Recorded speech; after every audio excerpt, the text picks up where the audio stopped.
Okay, well, first I want to thank everyone from Foster Group for being on this webinar today. I am Heather Lee with Iowa Medical Society. I am the membership, sponsorship, and operations manager here. And I want to thank our attendees for coming for this informative webinar today, where we can learn about 401 plans and the fiduciary considerations. So if at any time you guys have any questions, feel free to type the questions into the chat group, the chat box, and we will answer them as we go into the question box, not the chat box, excuse me. And we will answer they will answer them as we go through. So thank you so much, and I'll go ahead and let the Foster Group take it over. Great, thanks, Heather. We really appreciate the opportunity from IMS to participate in the webinar today. So good afternoon, everybody, and thanks for joining us. My name is Jeff Christie, and I'm a financial advisor with Foster Group in West Des Moines. And I'm joined today by two of my colleagues, Matt Mockelstead and Tyler Craig, who are also financial advisors at Foster Group. And what we do is we work together to serve employers that offer 401k plans. We also manage endowment and foundation money for a number of nonprofit organizations.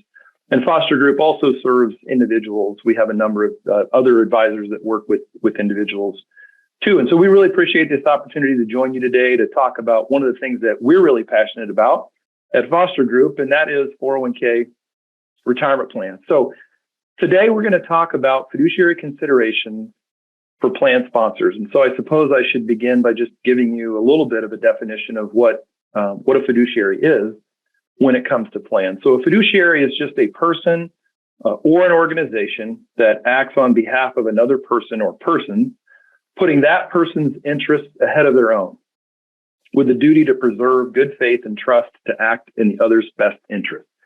So why are we talking about this today on the IMS webinar? Well, with a 401k plan, those who have fiduciary responsibilities would include the employer and anyone at the employer who has been entrusted to make decisions about the 401k plan, who they're working with, who their advisor is, what the plan is like. And so with that, many of you who are on the call or on the webinar may likely find yourselves as fiduciaries with respect to the plan at the firm where you work. So as some context, if you look back about a year ago, there were a little over $7 trillion in 401k assets in plans in the U.S., and that represented about 600,000 different organizations and 60 million Americans. So there's a lot of people in the country counting on plan fiduciaries to ensure that the 401k plans that they have access to run smoothly.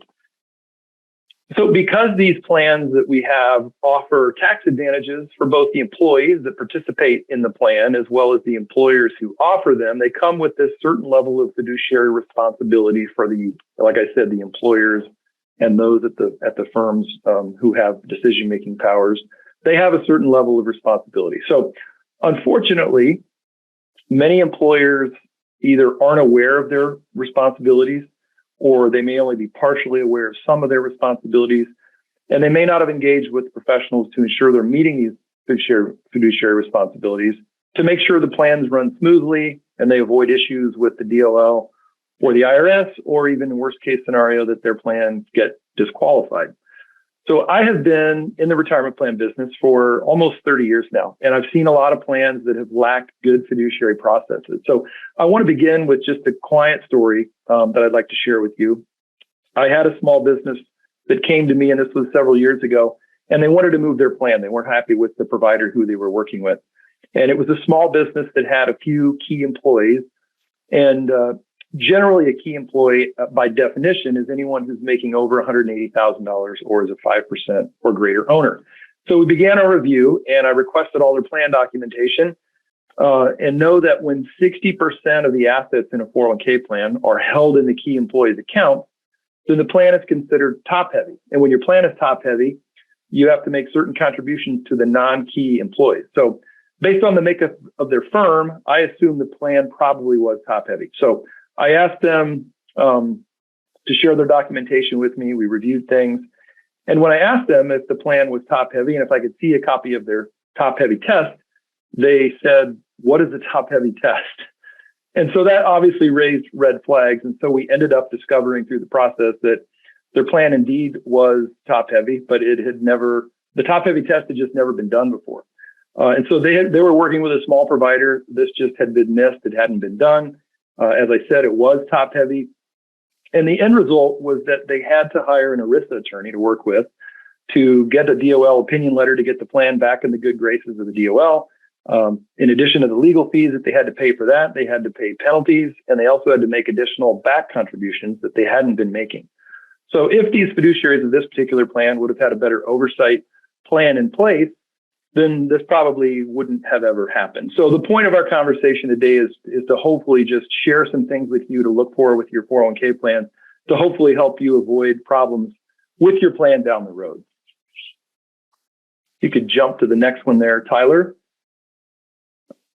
As I mentioned before, we are institutional advisors with Foster Group. So for those of you who aren't familiar with this, allow me to share just a few details about our firm.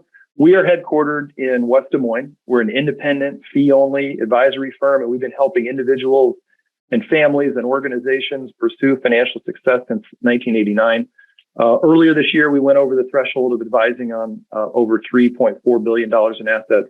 And we have 1,700 clients in 38 different states. And as you can see from our 97.5% retention number, that once we have clients that start working with us, they rarely leave us. And we really love our clients. We really love working with our clients. We relish the opportunity to walk alongside them in this area of financial security, which is can be confusing and complex, but it's so important for so many people. We have at Foster Group received several certifications and awards for our work with clients, and we just share this slide as an illustration and kind of a proof point for some of those things. But let's jump into some of the best practices that you can employ to ensure that you're set up with excellent fiduciary processes for your 401k plan. So it begins with the board of directors or the governing entity of the organization, determining who is going to make decisions about the 401k plan at the firm. Certainly the employer has the ultimate fiduciary responsibility for the plan, but they can delegate some of this responsibility to a committee. So usually a board of directors will delegate the responsibility for the plan through they'll draft a board resolution and say, we designate X, Y, or Z to operate the plan in the committee. And they'll periodically review that committee to make sure that it has the right people as a part of it. But this resolution would establish who then at the organization is going to be responsible for making decisions about the plan.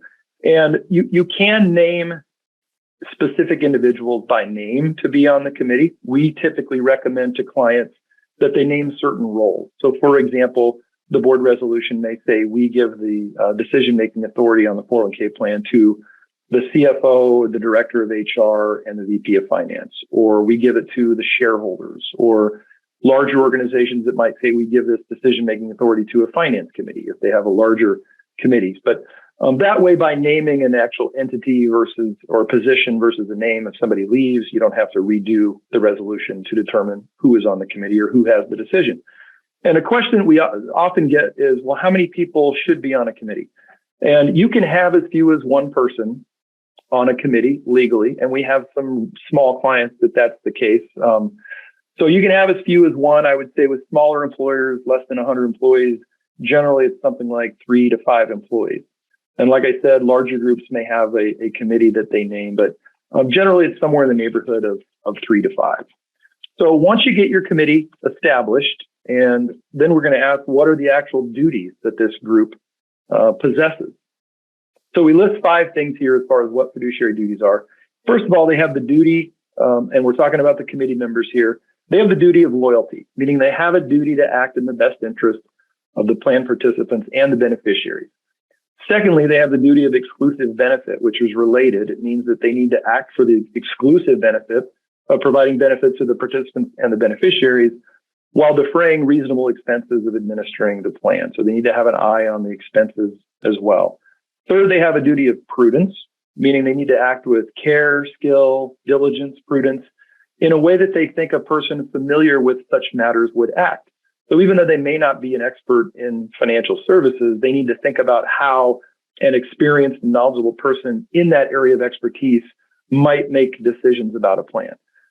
That's a good reason to engage with an advisor who can help assist with that kind of thing if you have people on the committee that aren't necessarily familiar with such matters.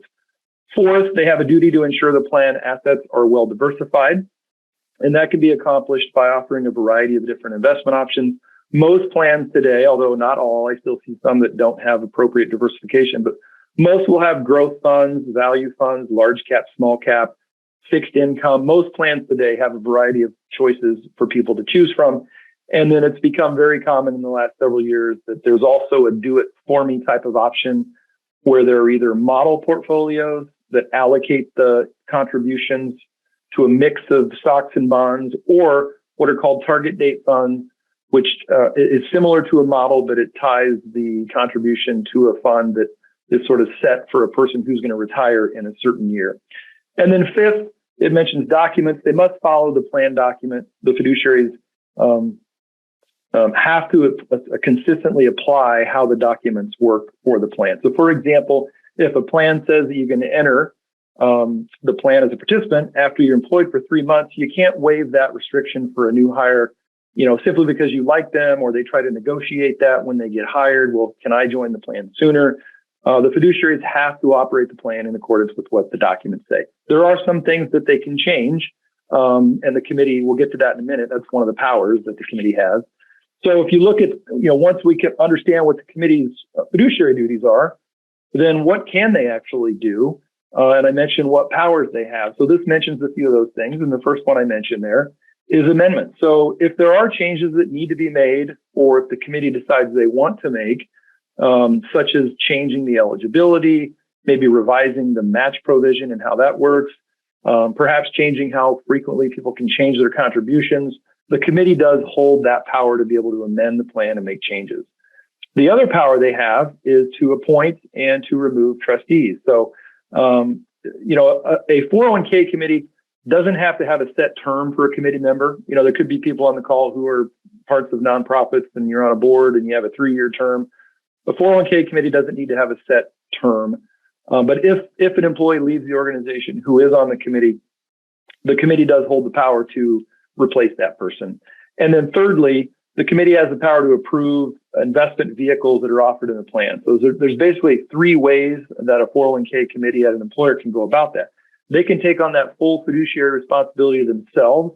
And so they would be fully responsible for selecting, monitoring, reviewing, and when appropriate, replacing the investments in the plan.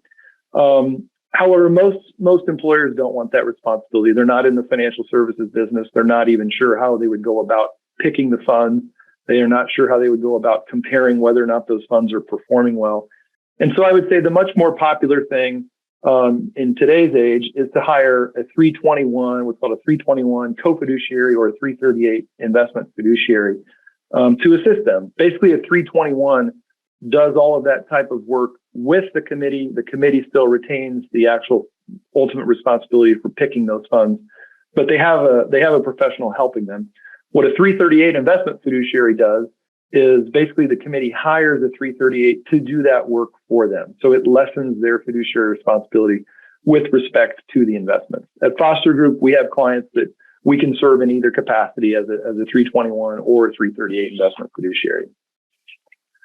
So moving along, let's look at a few best practices of, basically 4 best practices that are really at the heart of a good fiduciary process.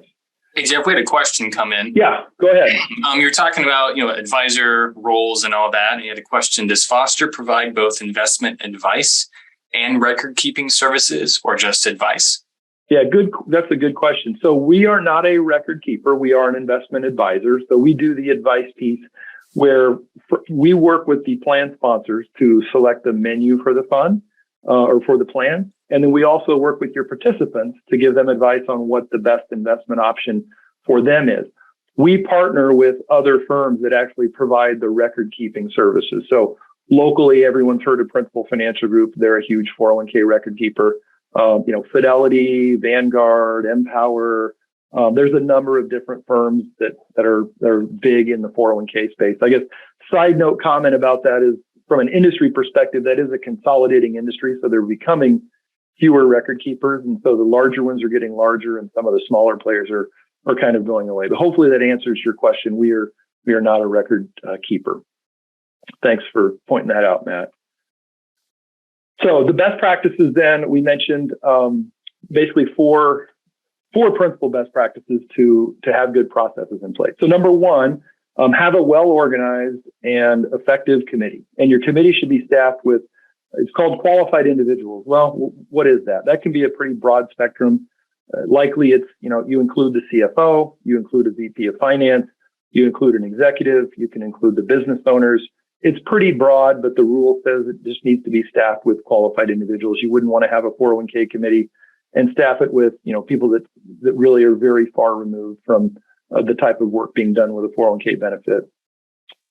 Secondly, the fiduciaries, as I mentioned, they must set the overall objectives and investment strategies for the plan. So, many years ago, before 321 or 338 investment fiduciary were available, the sole burden of picking the funds for the plan fell on the employer, which was, a troublesome task to say the least for people that just, weren't necessarily involved. And it's not just picking the funds, but then you also have the fiduciary responsibility ongoing to monitor it and make sure that what you've chosen, the expenses are appropriate, the performance versus other types of funds that are similar is appropriate.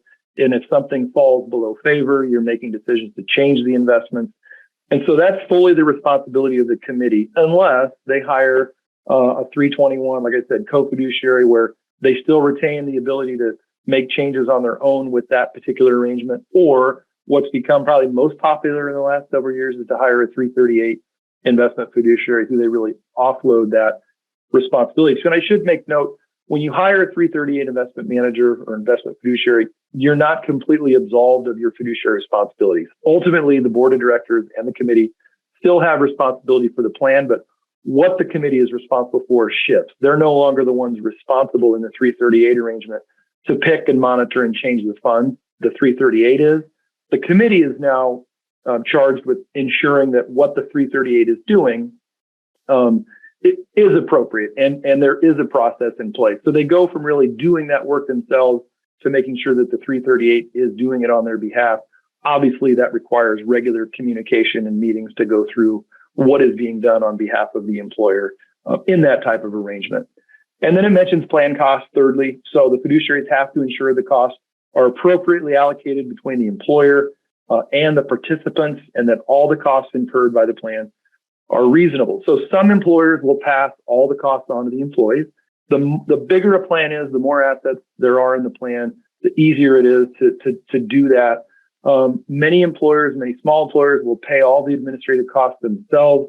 And then we certainly see a combination of the two where the employer pays some of the costs and they pass some of the costs on to the employee. So the method with which you're sharing costs or paying fees, as well as the overall what are the fees, are two things that a fiduciary needs to have an eye on and periodically review what they're paying and how they're paying versus what other similar sized plans like theirs are paying and how they're administering their fees as well. So that's where the fiduciary periodically should be benchmarking both costs and engaging again with a financial professional to ensure that what they're doing is reasonable. And then the last thing it mentions there is fiduciary or administrative oversight. Fiduciary must oversee the creation of the plan documents, ensure the plan is operated according to those documents, and you have to satisfy all of the legal and regulatory issues that are issued by the DOL, the IRS, et cetera. So the plan has to keep up with rules, government rules and regulations. Hey, Jeff, so, I know one question for you. I know the plan costs for 401k plans, there can be a number of different layers, can often get a little confusing. Can you just highlight just really quick, what are the main layers of cost in a retirement plan? Yeah, that's a great question. I'll boil it down. There's basically three things that you want to look for. So there's what's called record keeping and administration costs. So that's effectively what you would be paying Principal Financial Group, Fidelity, those companies that I mentioned that do 401k record keeping. They'll have a fee that they will charge. That either gets paid by the employer or shared with the participant. And then there's a second fee, which is the advisor fee. That's like foster group. So that's what you're paying someone to assist you with this whole oversight of the program, to assist you with your fiduciary duties on the investment piece, and then also to engage with your participants to help provide them with advice and educate them. And so that's a fee that's included or that you need to look at. And again, just like the administration fee, you can either have that billed to you or you can pass that cost on to your participants. So those first two pieces, employer can pay, or they can share, or they can pass. The third piece is the investment cost. So as you may know, investments within a 401k plan or any investment mutual fund for that matter has what's called an expense ratio. And that is the amount of the expense in the fund that the manager that's managing that fund receives. And so that is a cost that is bore by the participant. You don't have the option as the employer to pay that piece. And so every fund you look at has an expense ratio in it. Some are very, very low. For example, many of the funds that we use are 0.16% to 0.25%. Many funds are high. They might be 0.95% or even a full 1%, which all that means is if the return on a fund is 6% and your fund is 1% expense ratio, you're only going to get a 5% return. So obviously what that means is the lower your expenses in your fund offerings, the better it is for your participants. So that's a quick hitter just on the three components of the piece of fees. Jeff, there was a question in the chat. Yeah. That is, how often would you recommend benchmarking costs, and how often should this process be done? Yeah, that's a great question. And I know Tyler's probably going to hit on that in a little bit, but yeah, every 2 to 3 years, you really should be benchmarking your costs. And certainly that is something that Foster Group provides as a service. But yeah, you need to review the plan and what's happening within the plan every year. And then you need to be looking at the cost, or you should be probably every 2 or 3 years. So I think, yeah, we wrapped up best practices on that slide. Let's jump to the next one on responsibilities of the committee. So we looked at best practices and some of those things. Let's look at the actual responsibilities. We looked at the powers, but the committee has to operate in accordance with fiduciary standards and the things that we've talked about so far. Committee needs to comply with those items. As we also previously mentioned, the committee is responsible to operate the plan in accordance with the documents. I think I mentioned that. Committee has to act in a uniform manner, which is a little bit different than the one I mentioned before. But basically, you just can't decide to do things differently than what the plan actually says without amending it. I mean, you can amend it and you can do things differently, but you have to get committee approval. And obviously, they have to be changes that are allowed within ERISA to be able to do those things. The fourth thing there, establishment of an IPS. I mean, that's one of the first things when you establish a 401k. You should establish an IPS is just short for investment policy statement. And so you should work with your financial professional to establish an IPS. That kind of lays out how you're going to go about monitoring the funds that you make available in your plan. Fifth, for efficiency of administration, designate just one person to be the official signer of the documents on behalf of the committee. So that doesn't mean that, that one person is more liable than others. What it means is when you do make changes or when you have things that need to be signed, when working with Foster Group or a record keeper, you don't have to get all 5 people on the committee to sign it, but you've authorized one person to sign on behalf of decisions that the committee has made. So authorize one person, it provides for smoother processes in operating the plan.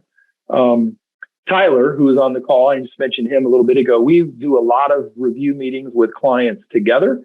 And so I'm going to turn it over to him to just talk a little bit about what that process includes. Tyler? Thanks, Jeff.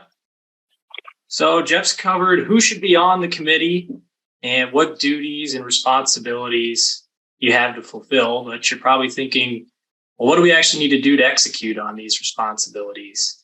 And that brings up a very important piece of a committee's fiduciary process, which is an annual plan review.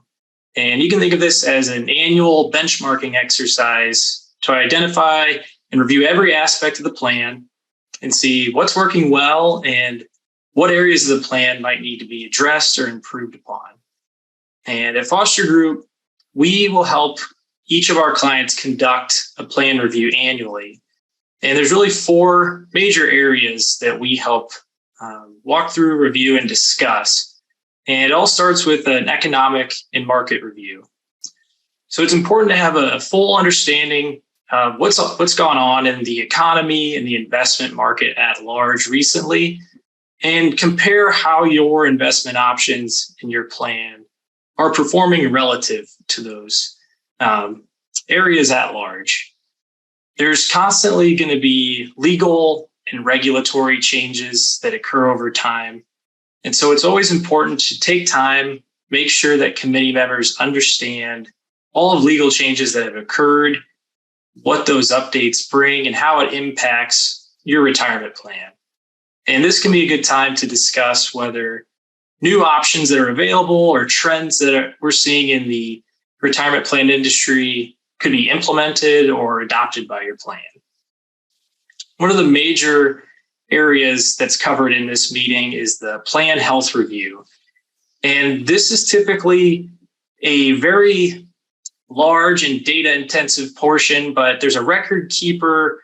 Our record keepers will provide you typically a report that has performance metrics and statistics for all kinds of scenarios on your plan.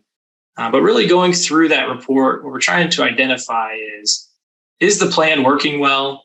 And are participants taking advantage of certain features of the plan? Are they investing appropriately? Are they saving enough? Is their average account balance growing in a nice trend? Trying to identify trends in the data and see if there's areas that can be addressed with additional education. The fourth part is a plan investment performance review. And this will be different depending on whether or not you're working with a 338 investment manager or a 321 co-fiduciary, or if you're picking the investments yourself. But to boil this down, essentially you want to review the investment options in your plan, how they've performed, how they perform against similar investments, and broad benchmark indexes as a whole. If you're picking the investments on your own, it's important you're monitoring the performance of these funds. You have a documented process as far as when you're making fund replacements or changes. But if you're working with an investment advisor, this is where they can really help ease that process for you. Two additional areas that get discussed during this benchmarking process would be the plan services and plan costs. So like Jeff mentioned, typically this is done periodically. Some groups do it every year. Some groups will do it every 2 or 3 years. But it's very important to just review all of the service providers you're working with. So you have your record keeper, third-party administrator. If you're working with an advisor or a 316 administrator, reviewing the services they provide and ensuring that the money you're spending is worth it for the goals they're trying to achieve. And this is a process that we help our clients through on an annual basis. We'll provide total cost benchmarking against similar peer-sized plans. So think similar industry, similar amount of employees and plan assets, comparing that your plan is appropriately cost or appropriately paying the appropriate fees compared to peers. But it's also important to periodically go out into the marketplace and review that your service providers are charging a competitive rate for the services that you're receiving. I'm going to kick it over to Matt. We'll summarize, and thank you. Awesome. Thanks, Tyler. So yeah, we're starting to wrap up just the key points of the conversation today. And in summary, as you've noticed, we've covered quite a bit in a short amount of time. Jeff started by talking about just the importance of that fiduciary role, best practices, and ultimately, the kind of the why behind it all is that all of this really, really impacts the underlying participants, the employees, and their likelihood of a really good retirement outcome.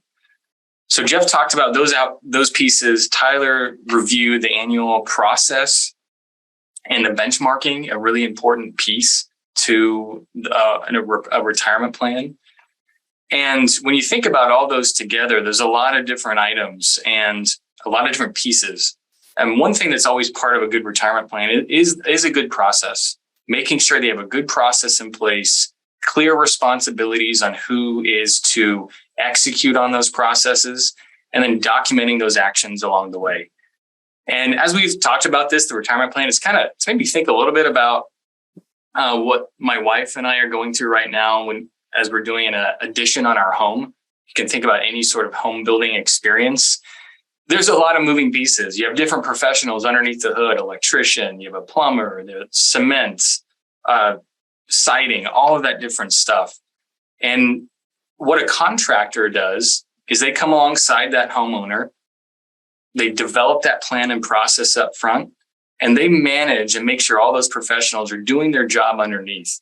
And as an independent advisor, retirement plan advisor, we're kind of doing the same thing with the clients that we're working with. We're coming alongside them. We're helping develop that process, the plan, and again, selecting some of those underlying professionals. So there was a great question earlier about record keepers.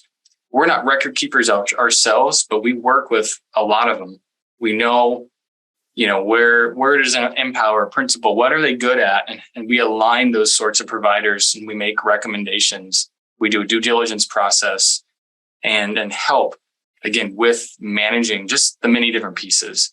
So I think Jeff is actually going to come back in and just highlight a few other items before we wrap it up. And there's been some great questions so far and would love some additional time for questions at the end. Great. Thanks, Matt. I appreciate that. And we did have a question that came in. Is there a monthly or quarterly magazine which tracks news and trends for 401k fiduciaries? There's a lot of different publications. We get bombarded with email. A lot of it's email correspondence now. But let me follow up on that. I don't want to throw one out that might not be necessarily appropriate, but there's a lot of different resources, and we can check on that and share that back through Heather and make sure that you get a resource. But there's a lot of good stuff out there that you can follow. So yeah, thanks, Matt. So just to wrap up here, we talked a little bit about Foster Group and who we are in the beginning of the webinar, and specific to our 401k capabilities, though, we talked about it, I think, a little bit already, but if you haven't had your plan reviews or your plan fees reviewed in the last 2 or 3 years, we would be more than happy to do a complimentary fee analysis for you on that. So after the webinar, if you're interested in having that done, get a hold of us and we'd be more than happy to work through that and share that type of information with you. Or if there's any other fiduciary practices as we kind of talk through things today, and maybe we brought something up that you're like, that might be a gap, that might be something that we need to take a look at, we may be able to assist you and help you shore some of those things up. And so as we wrap up today, maybe just leave you with some questions, maybe to ask yourself as you come away from this webinar. Do you have an investment policy statement? And if you do have one, has that been reviewed? Are your investments performing as they should? And do they line up with that investment policy statement? We already talked about the fees, but are your plan fees reasonable? And how do those stack up to other similar sized plans? Do your employees have access to sufficient educational materials from whoever it is that you're working with for your 401k plan? And do they have access to one-on-one coaching and counseling with a financial professional? That is a type of service that we provide from Foster Group as well. So as I mentioned earlier, Foster Group serves as either the 321 or the 338 types of investment fiduciaries. And we might be able to help you with some of these other things too, depending on what they are. So please let us know if you have questions or if you'd like more information about any of the things that we have covered today. We really appreciate your time, and we'll share with you here, if you flip to the next slide, Tyler, our contact information, which includes, our first name, last name, initial, and then at fostergrp.com. And yeah, it's GRP, not group. A lot of times when we get emails, people are like, oh, you didn't get my email. So it's GRP, not GROUP, but there are our emails. Our phone number, we're 515-226-9000. So again, thank you for the time. Hopefully you found this helpful, beneficial, and got maybe a couple of nuggets out of it or things to think about. And definitely do reach out with any questions you may have. And Jeff, we have times for questions now, right? If we have any additional questions. We do. Any last questions? Happy to take them. Awesome. Well, we got our compliance slide in there, so we're legal. And yeah, like we said, we appreciate your time. And there looks like there's a couple things that popped. Oh no, that was in the chat, not in the questions. We have no other questions. So awesome. Well, thank you, Heather. We really appreciate it. Oh, and thank you, all of you, Matt, Jeff, and Tyler, for providing this information today. I know we had some attendees jump on kind of in the middle. And just for all of you, so that you all know, we are recording this and we'll share that out to our full membership. So you can get the recording for anything that you did miss. And yeah, if you want to get a hold of Foster Group, they showed their information, or feel free to reach out to us here at Iowa Medical Society and we can connect you up as well. Thank you all again, and we'll let everybody get back to their days. Great. Thank you. All right. Thank you. Yep. Bye.